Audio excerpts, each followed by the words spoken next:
কোথায় গেল কোথায় গেল আমার কানের পাশাটা? সকাল বেলায় তো আমি নিজের হাতে খুলে রেখেছিলাম ড্রেসিং টেবিলের ওপর। গোসল সেরে এসে দেখি একটা নেই। হাওয়ায় মিলিয়ে যাবে নাকি গয়না? এ কাজ নিশ্চয় ওই কেলে পেতনিটার। আমার অমন শখের জিনিসে হাত দিয়েছে, আজ আমি ছাড়বো না।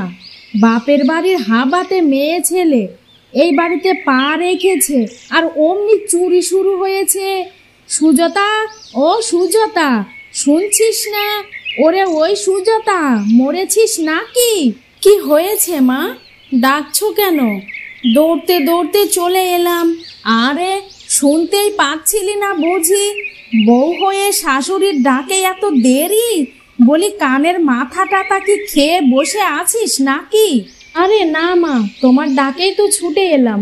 বলো কি জন্য ডেকেছ? কি আর হবে, নাতির অনুষ্ঠানের জন্য কান পাশা জোড়া বের করেছিলাম আলমারিতে তুলে রাখবো বলে, আর রাখা হয়নি। কান পাশা জোড়া ড্রেসিং টেবিলে রেখে গোসলে গিয়েছিলাম। এখন এসে দেখি একটা আছে তো আর একটা নেই। গায়েব গায়েব হয়ে গিয়েছে গো।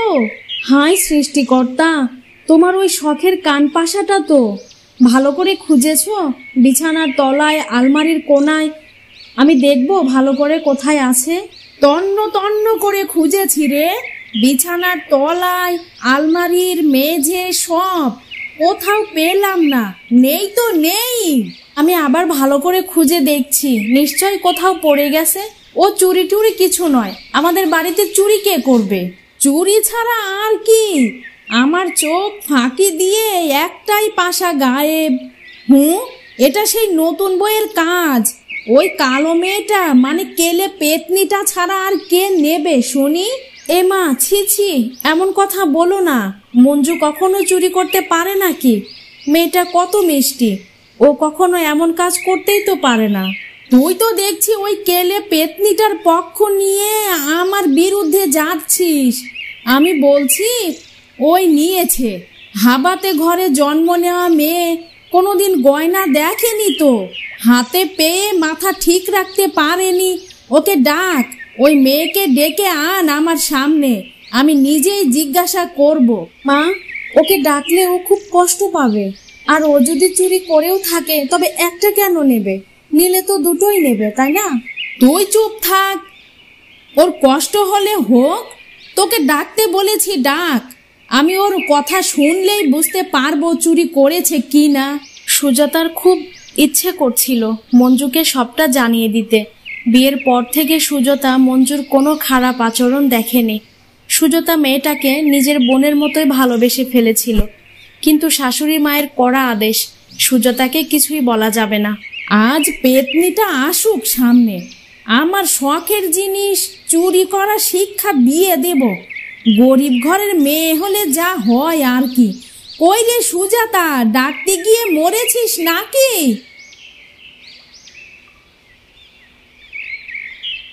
ড্রেসিং টেবিলের ওপরে কান পাশা জোড়াটা খুলে রেখেছিলাম। এখন দেখতে পাচ্ছি জোড়ার একটা নেই। কোথায় গেল ওটা? হাওয়ায় তো উড়ে যাবে না নিশ্চয়। গেল কোথায় ওটা? মা, আপনি কি শুধু এই কথা বলার জন্যই ডেকেছেন, নাকি ওটা খুঁজে দেওয়ার জন্য ডেকেছেন? আমি কি খুঁজে দেখব? তোমার খুঁজতে হবে না, খোঁজার লোকের অভাব নেই। শুধু বলো ওটা দেখেছো কি না। যদি দেখে থাকো তবে দিয়ে দাও এক্ষুনি। মানে, আমি আপনার কথা কিছু বুঝতে পারছি না মা। আপনি পরিষ্কার করে বলুন তো, আপনি কি বলছেন? আপনার কথা শুনে আমার মাথাটা কেমন জানি ঝিমঝিম করছে। আমি অমিতকে বলবো ঠিক ওই রকমই কান পাশা তোমায় গড়িয়ে দেবে ক্ষণ, কিন্তু ওটা আমাকে দিয়ে দাও। বড্ড শখের ওটা, জলদি দিয়ে দাও। তোমার মাথা খারাপ হয়ে গেছে মা, তুমি কাকে কি বলছো? মা, বাড়ির বউকে তুমি এভাবে অপবাদ দিতে পারো না তো। দাঁড়াও আপা, আমি বলছি। শাশুড়ি মাকে সেই প্রথম দিন থেকেই দেখতে পাচ্ছি আপনি আমাকে সহ্যই করতে পারছেন না। আমাকে অপমান করার একটা সুযোগও আপনি কখনো হাতছাড়া করেননি। সবই সহ্য করেছি মা। কেন জানেন? কারণ আমি অমিতকে ভালোবাসি, আর অমিত আপনাকে ভালোবাসে। আপনাকে কিছু বললে অমিতই কষ্ট পাবে ভেবে কিছু বলিনি। আপনি এত বয়স্ক মানুষ হয়েও এটুকু বুঝতে পারছেন না? আমাকে অসম্মান করলে যে আপনার ছেলেকেই অসম্মান করা হচ্ছে, আর আপনি সরাসরি আমাকেই অসম্মান করছেন। চুপ করো। অমিতকে ফাঁসিয়েছো বলে আমাকেও যা খুশি বলার অধিকার পেয়ে গেছো নাকি? তুমি কখনো আমার ছেলের যোগ্য ছিলে না। কি করেছে ছেলেটা তোমায় পছন্দ করলো? হাবাতে ঘরের কেলে কুৎসিত মেয়ে ছেলে, তার আবার বড় বড় কথা। ছি! আমার সঙ্গে এভাবে কথা বলার যোগ্যতা আপনার আছে কি না সেটা কি ভেবে দেখেছেন কখনো? আমি কিন্তু শিক্ষায়, মানসিকতায় অনেকটাই এগিয়ে আছি আপনার থেকে। এই, তুই কি বলতে চাইছিস শুনি? আমি অশিক্ষিত? দু কলম পড়েছে কি না এসে আমাকে অশিক্ষিত বলছিস? কেলে পেতনিটার কথার ধরন শুনেছিস সুজাতা? প্রচণ্ড রাগে সুমতির মুখ দিয়ে কথা বের হচ্ছে না। সুজাতাও যেন এই মঞ্জুলাকে চিনতে পারছে না। শান্তশিষ্ট স্বভাবের মেয়ে মঞ্জু এত দ্রুত পরিবর্তন হয়ে শাশুড়ি মাকে এভাবে নাকানি চুবানি খাইয়ে দেবে এটা যেন সুজাতা ভাবতেই পারেনি। মা, মঞ্জু সত্যি কথাই বলেছে। তার স্বামী অমিতের কি টাকা পয়সার অভাব আছে? মঞ্জু চাইলেই তো ওর থেকে ভালো মানের গয়না গড়িয়ে নিতে পারে। এতদিন ধরে মেয়েটা এসেছে, দেখেছো কোনোদিন ভুল করতে? তোকে না কতবার বলেছি ওই হতচ্ছাড়ি পেতনিটার পক্ষ নিয়ে আমাকে কিছু বলবি না। পাশা ওই নিয়েছে, একটু পরে দেখবি ঠিকই বের করে দেবে। আমার শখের জিনিস হজম করা অত সহজ নয়। মা, এবার কিন্তু বাড়াবাড়ি হয়ে যাচ্ছে। এক্ষুনি এই অপবাদ তুলে নিন, নয়তো আরো ঝামেলা বাড়বে, এই বলে দিচ্ছি আমি।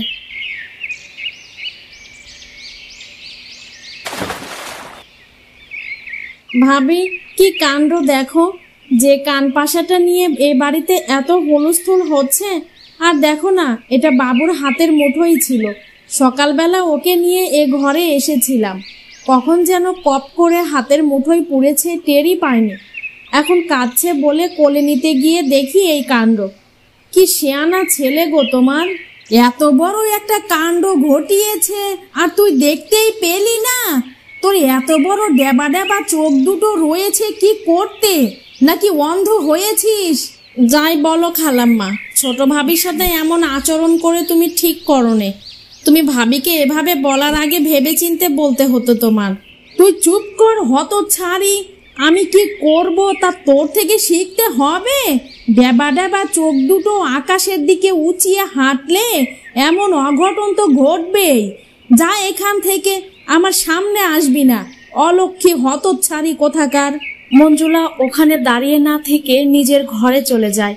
এদিকে সুমতির মুখ যেন হঠাৎই কালো হয়ে গেল। হয়তো ছেলের বউয়ের কাছে নাকানি চুবানি খেয়ে গো হারা হেরেছে সেজন্য।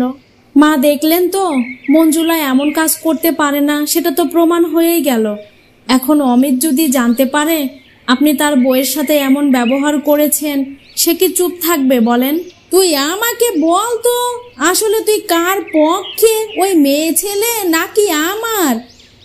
আমার ছেলেকে যে কেউ হাত করে নেবে আমার বিরুদ্ধে, অমন ছেলে আমি পেটে ধরি নিকো। আর অমন কেলে পেতনির কথা তো বাদই দিলাম, জাদুটো না করে আমার ছেলেকে যাই হোক বশ করেছে, তাই বলে এত দূর গড়াবে, এটা ভাবলি কি করে তুই?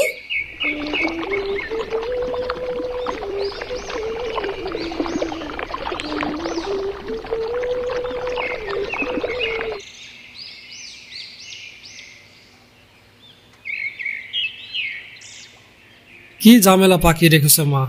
মঞ্জুলাকে তুমি এখনো চেনোনি? ও কিন্তু প্রচন্ড রকমের জেদি। কোন সাহসে এত বড় কথাটা ওকে বললে? ও বলেছে তুমি যদি ওর কাছে মাপ না চাও কিছুতেই আর ও এ বাড়িতে থাকবে না। তো যেতে দে। অমন জেদি একরোখা মেয়েকে আমি আমার বাড়িতে রাখতেও চাই না। তোকে আমি দেখতে শুনতে অনেক সুন্দরী বউ এনে দেব। তাহলে যে মা, ওর সাথে আমাকেও যেতে হবে। যে বাড়িতে মঞ্জুলা থাকতে পারবে না সেখানে আমিও নেই, সিদ্ধান্ত তোমার। তোকে আমি কত কষ্ট করে বড় করেছি বাপ, শেষমেশ ওই কেলে পেতনিটার জন্য তুই তোর মাকে ছেড়ে চলে যাবি বাবা? তোর মায়ের কষ্ট একবারও বুঝলি না, এখন আবার ওর কাছে মাপ চাইতে বলছিস? তোর মা ছোট হয়ে যাবে না বাপ? হ্যাঁ মা, তোমাকে ছেড়ে চলে যাব, কারণ সব কিছুর জন্য তুমিই দায়ী। যদি মাপ না চাও তাহলে এ বাড়ি ছাড়তে হবে আমার, আর আমি সেটা চাই না। ঠিক আছে, ভুল হয়েছে, ওকে বলে দে বক্ষণ, তবুও তুই বাড়ি ছাড়িস না বাপ। এভাবে বললে তো হবে না। যাদের সামনে ওকে তুমি অপমান করেছো সেই কাজের লোকদের সামনে ওর কাছে মাপ চাইতে হবে। ওদের সামনেই তোমাকে বলতে হবে তুমি ভুল করেছো। অমিত তার মায়ের ঘর থেকে বের হয়ে গেল।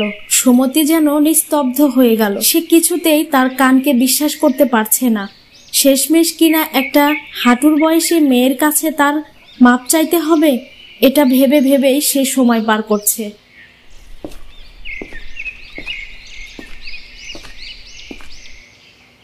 এই দেখ, আমি যা ভেবেছিলাম, বলি সারাদিন ধরে তুই কি শুধু থালি বাসনগুলো ঝনঝনাবি নাকি বাড়ির অন্য কাজগুলোও করবি?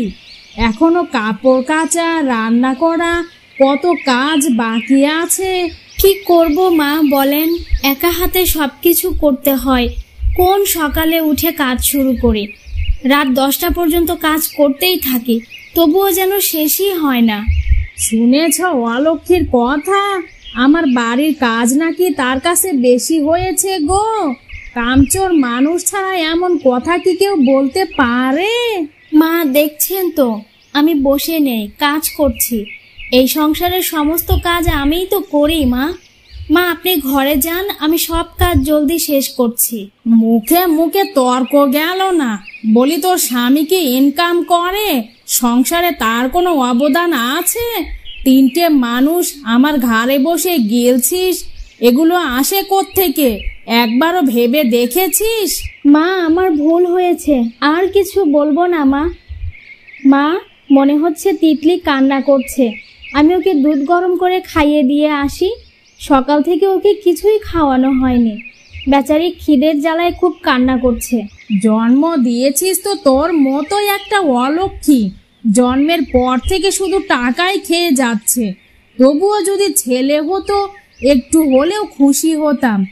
আগে কাজ শেষ কর, তারপর ওকে খাওয়াবি। মেয়ের জন্য দরদ মনে হয় উতলে পড়ছে। মা দয়া করে তাহলে ওকে আপনি কিছুক্ষণ কোলে তুলে নিন না, আমি এদিকে ঝটপট কাজগুলো সেরে নেই। কোলে উঠলেই চুপ হয়ে যাবে মা। আমি তো একবারই বলেছি তোর ওই অলক্ষী মেয়েকে আমি কোলে নিতে পারবো না। তোর মাকে এসে কোলে নিতে বল। আর হ্যাঁ, তোর মা যদি আসে তাহলে চাল ডাল যেন সঙ্গে করে নিয়ে আসে। আমি কারো পাতে ভাত বাড়তে পারবো না।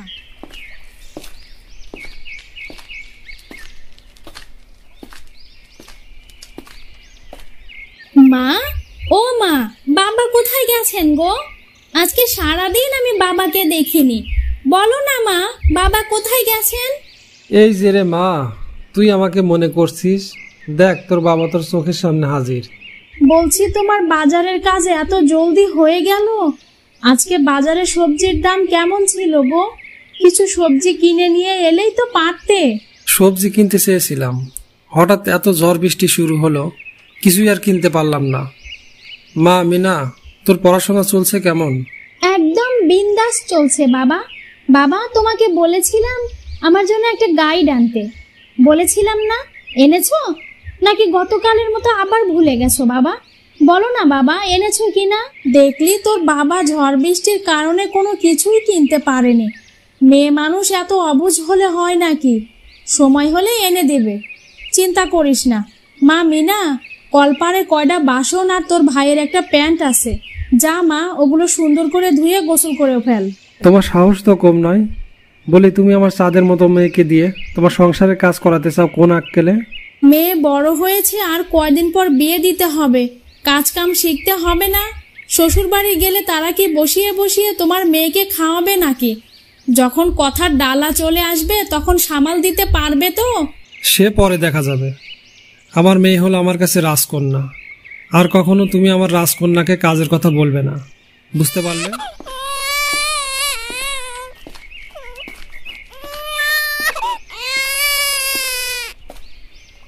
ওরে আমার ছোট্ট পরি, তোমার বুঝি খুব খিদে লেগেছে? এই তো মা চলে এসেছে, তোমাকে এক্ষুনি দুধ গরম করে খাওয়াবে মা। কাঁদে না, কাঁদে না। বলি, মেয়ের সাথে অত আদিক্ষেতা না করে জলদি রান্নাঘরে গিয়ে রান্নাটা সেরে ফেল। বাচ্চা ওই একাই জন্ম দিয়েছে পৃথিবী জুড়ে, যত সব আদিক্ষেতা। মা তাহলে বলেন আজকে কি রান্না করব? বলি, খাওয়ার সময় তো জিজ্ঞেস করো না, চুপি চুপি রান্নাঘরে ঢুকে খেয়ে নাও কবজি ডুবিয়ে। যারা সংসারে টাকা পয়সা দিয়ে সংসারটা চালায় তাদেরকে গিয়ে জিগিয়ে এসো, যাও, তারা যা খাবে তাই রান্না করবে ক্ষণ।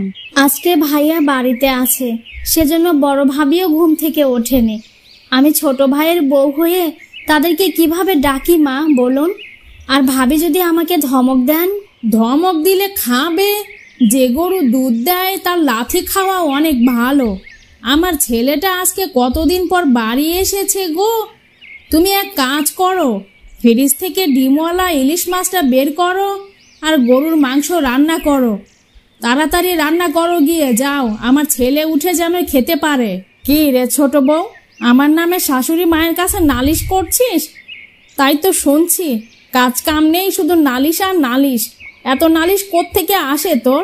ও বড় বউ এসেছো?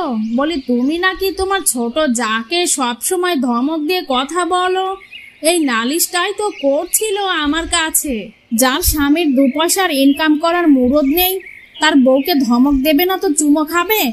ভাবি, এভাবে কেন বলছেন? আমার স্বামী সংসারে টাকা দেয় না এটা ঠিক, কিন্তু আমি দিনরাত এই সংসারে খেটে খেটে পুষিয়ে দিচ্ছি তো। আমি এ বাড়ির বউ হলেও আমার স্বামীর ইনকাম না থাকায় আজ চাকরানি হয়েছি, তবুও আপনাদের কথা শুনতে হয়।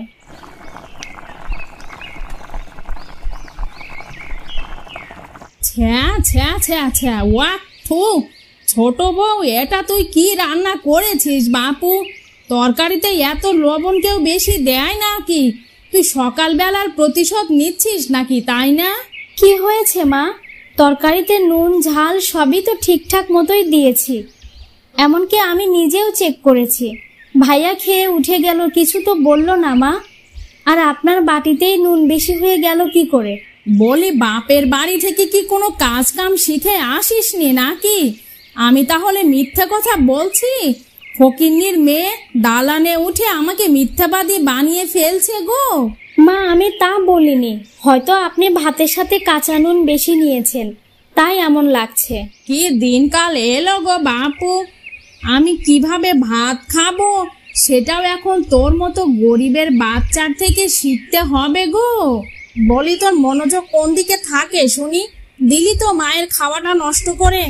এত ভালো ভালো খাবার বাপের জন্মে চোখে দেখেছিস কখনো? মা উঠুন, আপনাকে আর খেতে হবে না। কি বলছো গো বড় বউ? আমি এই তরকারি এভাবে রেখে গেলে ফকিন্নির মেয়ে খেয়ে সব সাবার করে নেবে গো। বরং আমি কষ্ট করে খেয়েই উঠি। এত ভালো ভালো তরকারি, মাছ মাংস ওর জন্য রেখে যাওয়ার তো কোনো মানেই হয় না বড় বউ।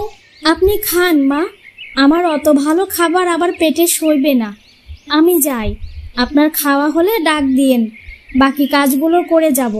আমি সামনে থাকলে আপনার আবার পেট খারাপ হবে মা। গরিবের মেয়ে, নজরও দিতে পারি। বড় বউ, ছোট বউ কি আমাকে খোঁচা মেরে গেল নাকি গো? মনে হচ্ছে খোঁচাই মেরেছে। আজকে ওর ভাত খাওয়া বন্ধ। দেখি ও কি করে ভাত খায় আজকে।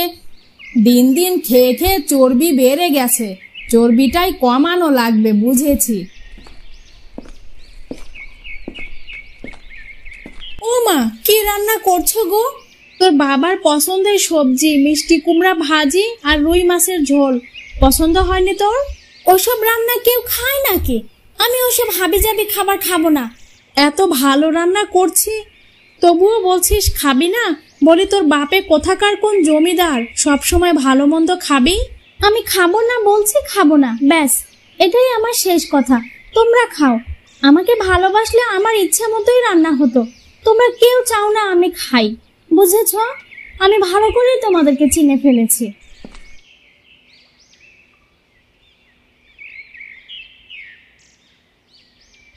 মা মিনা, কি হয়েছে রে মা? অমন করে কাঁদছিস কেন? তোর মা নিশ্চয়ই বকছে, তাই না? কিছু হলেই শুধু মায়ের দোষ হয়ে যায়, তাই না? বলি আদরে আদরে মেয়েটাকে তো বাদর বানিয়ে ফেলেছো। সব কিছুতেই শুধু বায়না আর বায়না, এটা খাবো না ওটা খাবো না।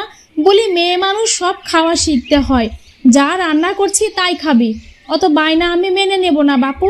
বাবা, আমি মাংস খাবো, আমি মাছ খাবো না। তুমি আমাকে এক্ষুনি মাংস এনে দাও তো।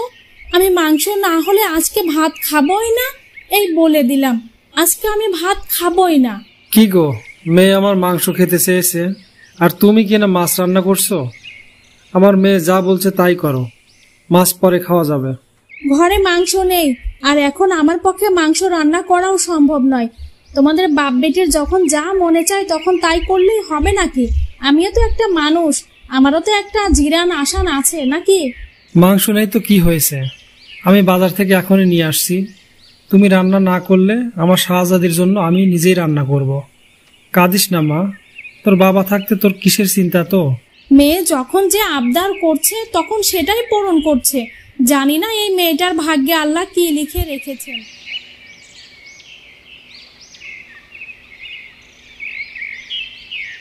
তুমি এসেছো, যাও, তোমার জন্য ভাত তুলে রাখা হয়েছে, খেয়ে নাও। আমি একটু পর আসছি। মেয়েটা আজকে খুব জ্বালাতন করেছে, জানি না কেন এমন করলো। তুমি খেয়েছো? সারাদিন বাড়ির কাজকাম এক হাতে করো, বাচ্চাকেও সামলাও, তবুও ঠিক মতো মা ভাবি তোমাকে খেতে দেয় না। চলো আমরা একসাথে খাই এখন। তুমি তাহলে আমার কষ্টটা বুঝেছো, তাই না? আমি যে কোন পরিস্থিতিতে দিন পার করছি একমাত্র আমার আল্লাহই ভালো জানে। বলি, আর কতদিন আমাকে বাড়ির বউ থেকে চাকরানি হয়ে থাকতে হবে বলো তো? বাবা হয়েছো, মেয়ের জন্য যে দায়িত্ব আছে সেটা পালন করতে হবে না তোমাকে? আর কতকাল তুমি মায়ের উপরে বসে থাকবে?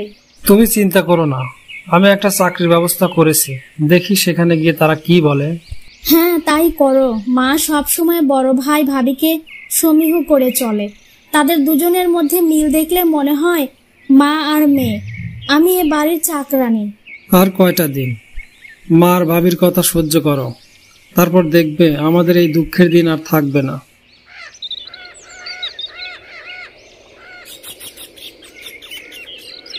আল্লাহ গো আল্লাহ, এ কি সর্বনাশ হয়ে গেল গো। বড় খোকা, ও বড় খোকা, তোরা আমাকে এভাবে ফেলে কেন চলে গেলি বাপু? আমাকে কে ভাত কাপড় দেবে এখন? আমার এখন কি হবে বাপু? মা, কি হলো? এমন হাউমাউ করে কাঁদছেন কেন? কিছু তো বলুন, শুধু কান্নাই করে যাচ্ছেন। বলুন মা, কি হয়েছে? আমার বড় খোকাকে পুলিশে ধরে নিয়ে গেছে গো। অনেকগুলো টাকা ঘুষ নেওয়ার অপরাধে নাকি কোমরে দড়ি বেঁধে টেনে হিঁচড়ে নিয়ে গেছে গো। এই দুঃখ আমি কি করে সইব? আমাদের সংসার এখন কি করে চলবে বাপু? মা, আপনি কোনো চিন্তা করেন না, আপনার ছোট ছেলে চাকরি পেয়েছে, আমরা তো আছি, সংসার চালাতে কোনো কষ্ট হবে না মা। ও মা, তাই? বাঁচালে আমাকে। আমি যে কি টেনশনে পড়ে গিয়েছিলাম বাপু, বলে বোঝাতে পারবো না। কই আমার হীরের টুকরো নাতনিটা কই? ছোট বৌমা, যাও মা, আমার হিরে মানিককে এক্ষুনি আমার কাছে নিয়ে এসো, আমি একটু আদর করি ওকে। পল্টি বাস বুড়ি যেই শুনলো তার বড় ছেলেকে পুলিশ ধরে নিয়ে গেছে, অমনি বুড়ি রাস্তা বদল করলো। কি স্বার্থপর মহিলা গো। বলছি বড় বউ, তুমি ওভাবে সঙ্গের মতো দাঁড়িয়ে না থেকে বাসনপত্র কাপড় চোপড়গুলো ধুয়ে ফেলো। গায়ে হাওয়া লাগিয়ে এ বাড়িতে আর চলতে পারবে না বাপু। এতদিন অনেক হাওয়া খেয়ে বেরিয়েছো, এখন কাম করে খাও। সে কি কথা মা? ভাবির মনের অবস্থা এখন ভালো না, আমাদের সবাইকেই ভাবির পাশে থাকা প্রয়োজন। এখন এই অবস্থায় ভাবিকে কিছু না বলাই ভালো মা। না বাপু, তা হয় নাকি? ও তোমাকে অনেক জ্বালিয়েছে, তাই এখন তোমার ওর থেকে প্রতিশোধ নেওয়ার পালা। ছোট বউ, কি হলো, এখনো দাঁড়িয়ে আছো যে? যাও নিজের কাজ করো গিয়ে, ঢং দেখে বাঁচি না। ভাবি, আপনাকে কোনো কাজ করতে হবে না, আপনি ঘরে গিয়ে আরাম করেন।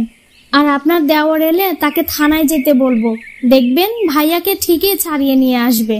ভাইজানকে একা কখনোই ওখানে রেখে আসবে না। ঠিক ছাড়িয়ে নিয়ে আসবে, দেখেন।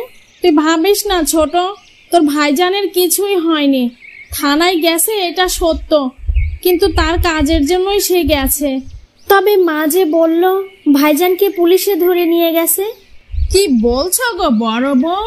আমার খোকাকে ঘুষ নেওয়ার অপরাধে পুলিশ ধরে নিয়ে গেছে, এ কথা তো তুমি আমাকে বললে, আমি জানবো কোত্থেকে? তাছাড়া তোর ভাইজানের অনেক দিন থেকে বিদেশে যাওয়ার কথা হচ্ছিল, তাই থানায় একটা দরকারে গেছে। শুনেছি পাসপোর্টে নাকি কোনো একটু ঝামেলা হয়েছে, সেটা সংশোধন করবে বলে সেখানে গিয়েছে। আর মা, আপনাকে এ কথা কেন বলেছি জানেন? কেন বলেছো বড় বউ? আমি কি তোমাদের শত্রু নাকি? আমার খোকাকে নিয়ে তুমি এমন জঘন্য মিথ্যা কথা বলতে পারলে গো? মিনা এ বাড়ির বউ হয়ে আসার আগে আমি তো একাই ছিলাম।